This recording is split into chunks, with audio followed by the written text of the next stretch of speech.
Greetings to all and sundry. Chancellor North Wales here. Time for another Chancers View, talking about what's been happening in the world of modelling, what projects have been going on, and a few other things. So first, start off with thank you all for the great comments, feedbacks about my recent builds, the MiG-29, the Yak-23, 19, and there is another video coming up that will be for this Iskra, the ground attack version of a Polish jet trainer. So there's a video coming up from that. I did post some pics of it on the Facebook modelling groups, particularly the Soviet-Russian one, which tends to be my preferred group for that kind of thing. So once again, guys, always thank you. Great community out there. I do appreciate your feedback, your comments, your encouragement. A little bit about what's been going on. Well, after 17 years, I finally handed in my keys at the Deeside Defenders War Games Club. I set up the club after moving up here from Portsmouth, and was a major part of my life for quite a while. And this year I really felt that wargaming had taken more and more of a back seat, and added to the need for greater hours to spend more time basically at my desk working on various things that I've mentioned previously. I finally decided to step back fully, so put in place a management team to pick up at running the club. That they're going fine. They've picked up the mantle and introduced some fresh thoughts and approach, which the club really did need. It's, you know, when you do something for that long, it starts getting stale.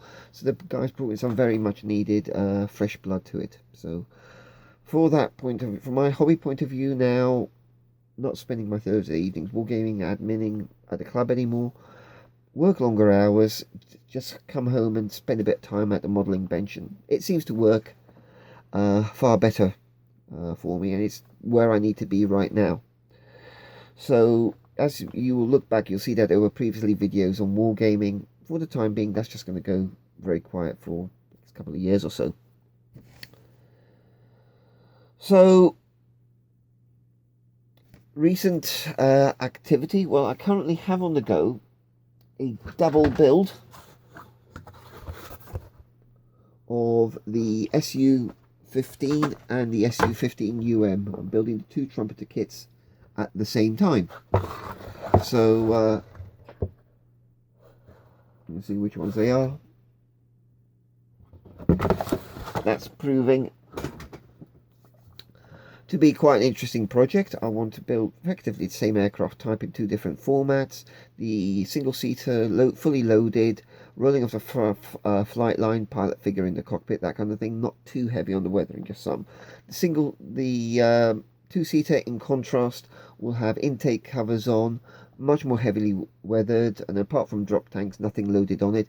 Maybe even canvas cover somewhere, that kind of thing. Just different approaches, same aircraft, two different ways of building it, which is particularly painting and finishing it, which is what I'm aiming to do with that project.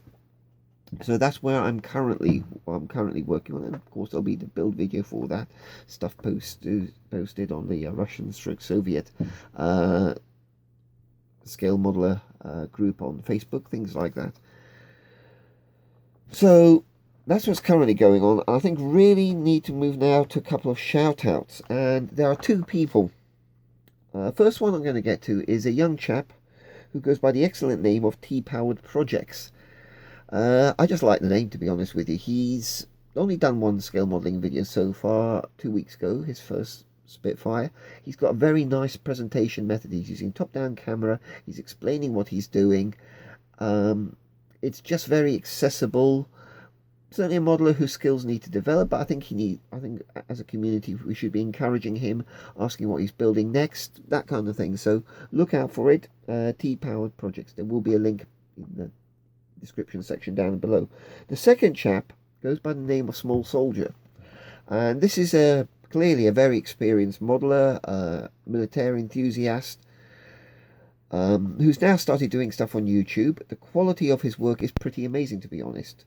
His first build video after a series of intro vids was of FX Spitfire 1/72 scale. He made a beautiful job of it. He described his techniques exceedingly well. So his presentation, his approach to his videos is superb. So this is somebody I really would encourage you to subscribe to, support. Let's see more of his work. Let's see what more we can learn of him, and just be encouraged by him and encourage him as well.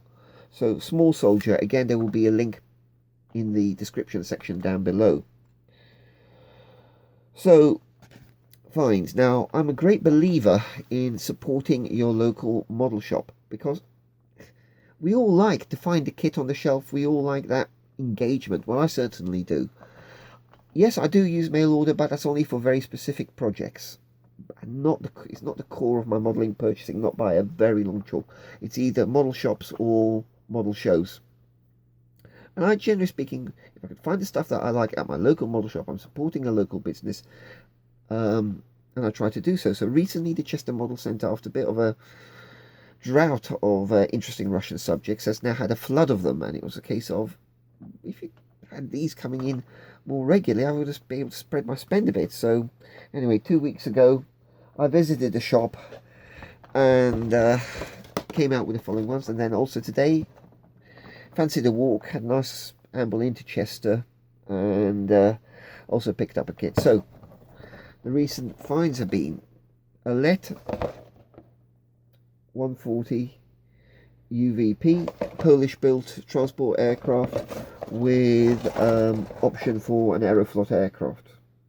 So nice kit with resin, photo etch, full interior, and some interesting schemes.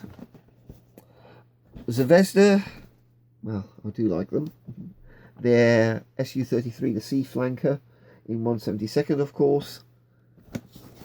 Again, a kit.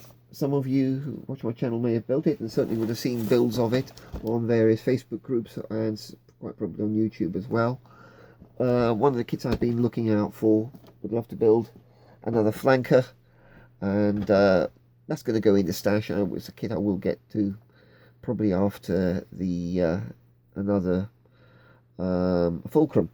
And the other one, which I was particularly good find, was this MiG-25 the two-seater conversion aircraft and trainer for the classic Foxbat.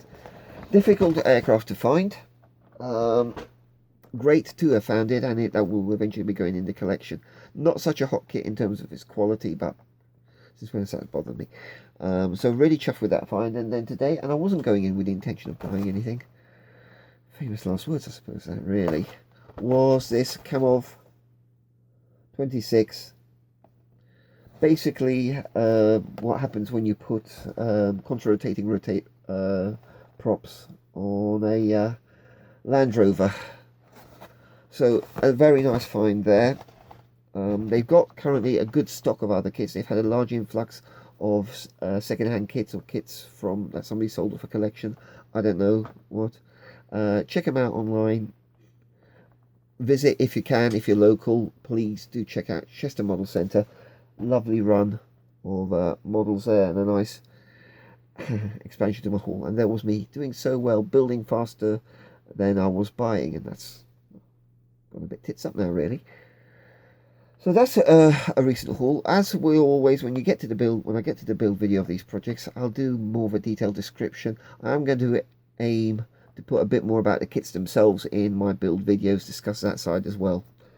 So my next project after the double twin SU 15 build will be this Mischayev M17, the Russian Mystic high altitude reconnaissance aircraft. Not as well known as the most illustrious U2, but still quite a fascinating aircraft. This model's VIT kit, certainly they seem to pack in a lot here. The detailed recess panel lines is to be expected, but also things like canopy masks, photo etch, very good instructions, and I believe rubber tyres as well, but I need to confirm that. There was rubber tyres on another model's VIT kit I've got. So that's going to be after the twin SU-15. Then I think after that I've really got to build a rotary wing subject. I haven't built a single helicopter this year, and I feel that's something that's lacking a bit, and I really need to start adding a few more onto the shelves. So, future events and shows. Well, Wrexham Model Club, which is going well, being led very nicely by Kat and Cheryl. They're doing a lovely couple who run it, really friendly. They have a Facebook group. It's a club I'm certainly thoroughly enjoying going to now and being a part of. They will have a table at the IPMS at Telford, so I may even have, for the first time, some of my work there. I'm still not a member of the IPMS, but I'll give them some kits that they can, some of my builds that they can put on the table. That's the goal. So that's the main thing I'm going to. I'm in two minds about next Sunday, about going to another local show, and the name has just promptly escaped me. So sorry, I was about to mention the name of a show. Complete brain fart here. Yeah, okay. Massive brain fart. Can't remember which show I'm supposed to be going to. Not sure if I'm going to it. And if I do go to it, I'll see you there and mention it afterwards. That's all I can say. Yeah, just brain fart. Sorry, guys. So that's really covers the ground I was aiming to cover. I know the name now. It's the Ellesmere show, not Ellesmere Port, just Ellesmere further into Shropshire somewhere. I'm not sure where it is. I have to look that one up if I go. So that's the name I was remembering. Ellesmere. Anyway, bit of a ramble there. So let's complete the salutations bit. Some great stuff going on online on the YouTube. Good spirit out there, guys. Doesn't seem to be any unpleasantness or things like that. So lovely to see your builds. Brilliant work. Really uplifting projects. Some excellent unboxing videos as well. So guys, for all my fans, followers, and all you in the modelling community who watch these vids, please keep up the good work. It's a real encouragement. And until the next time, as always, happy modelling, take care, and God bless, guys. This is Chancellor North Wales, signing out.